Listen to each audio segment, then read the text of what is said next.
Hello all, Uncle Jack's Horror Stories here. Please give the video a like and subscribe to the channel. And above all, I hope you enjoy the video. I bought that ranch for pennies on the dollar. 32 years old, sick of people, sick of the rat race, sick of pretending I wasn't lonely in town.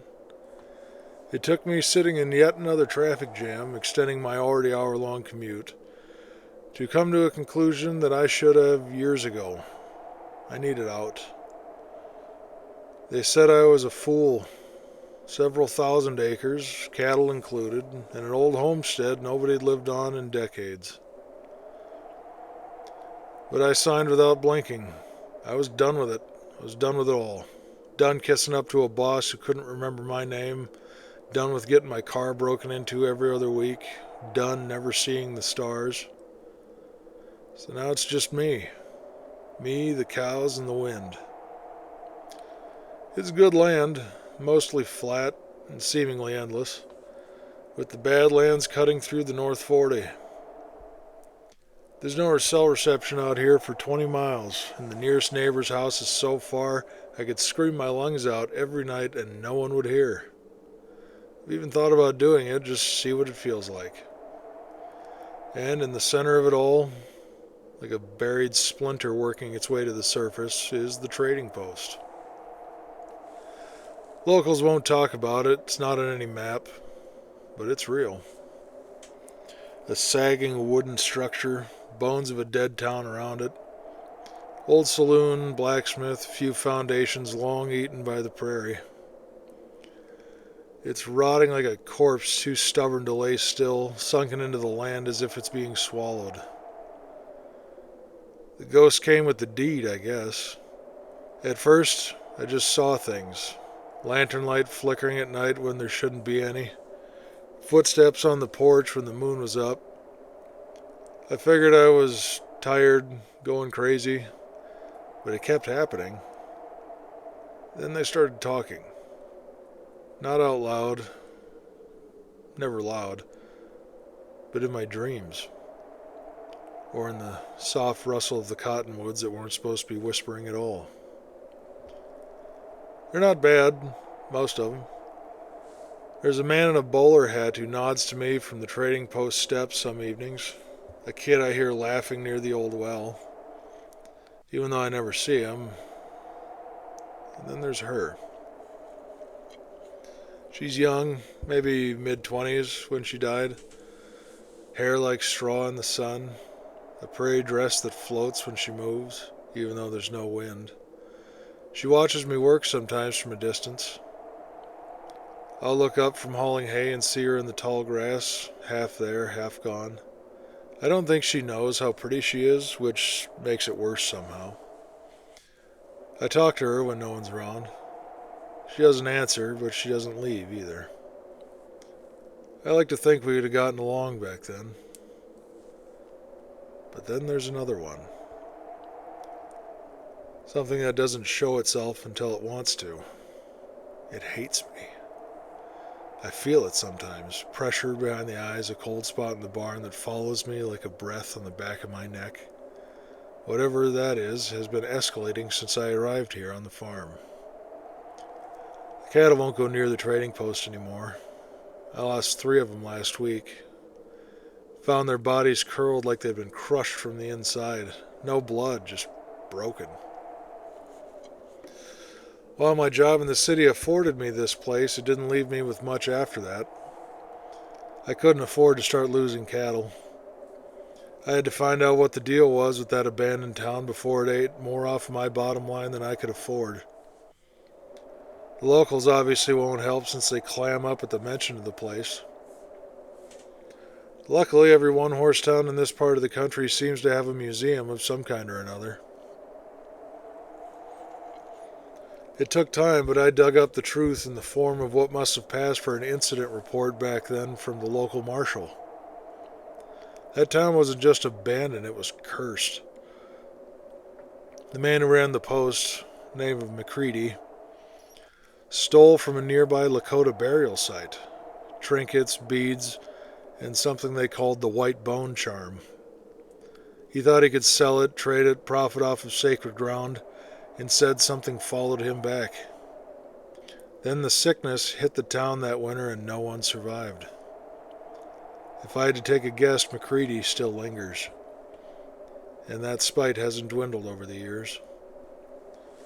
What started as a feeling, escalated to a cold spot, escalated to killing my cows, had taken on a form that I could see. A black shape, half covered by waving prairie grass. Day or night, when McCready shows up, he stands out. His nightmare black shape standing out even against an empty night sky. 4 more cows since I found out who he was. I need to find a way to get a handle on this.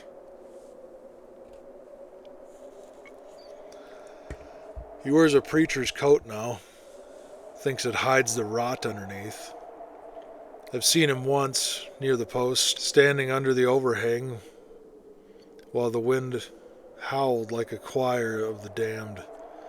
His eyes were empty, and when he looked at me, I felt something twist behind my ribs. In a desperate, hopeless attempt, I did the only thing that made sense.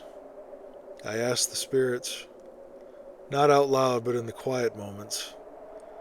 They showed me things, dreams of fire, a shape in the earth, an old medicine bundle buried deep beneath the post, wrapped in a buffalo hide and tied with human hair.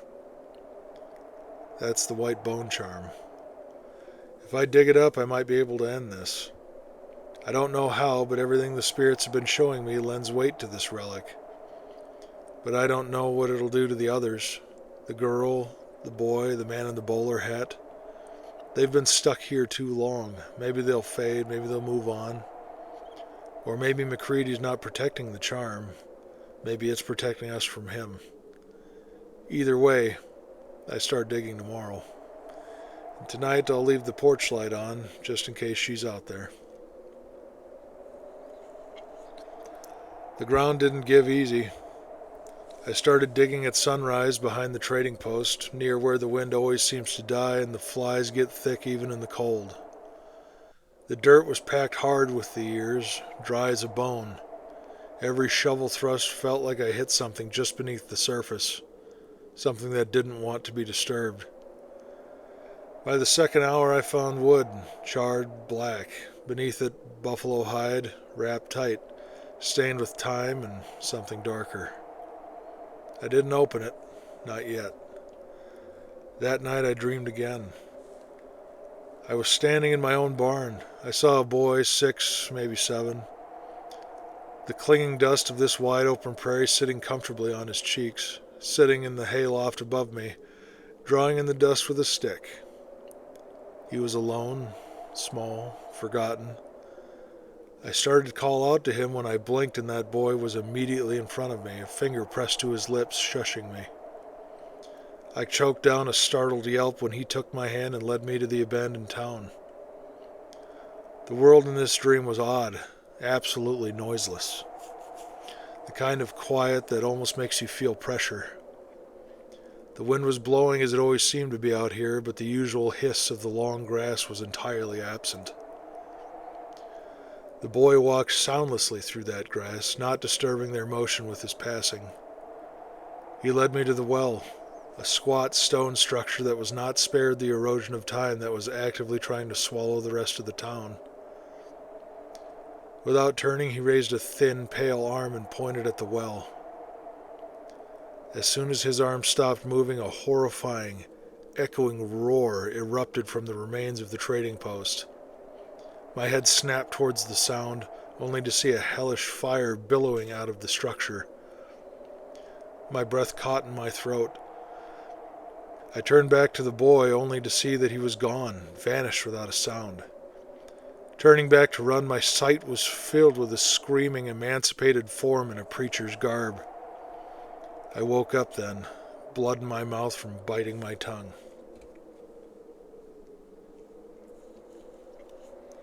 The charm was still buried the next morning.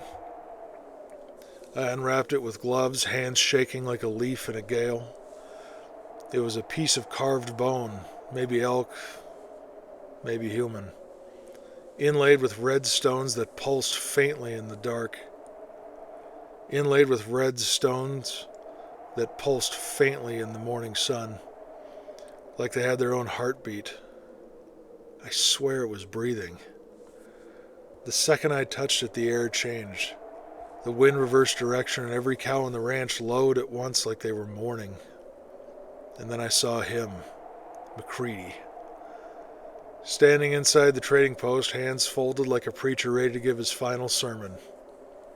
He grinned wide, teeth too white, too straight for a dead man. "You shouldn't be here, boy," he said, voice dry as dust. "You think you're fixing something?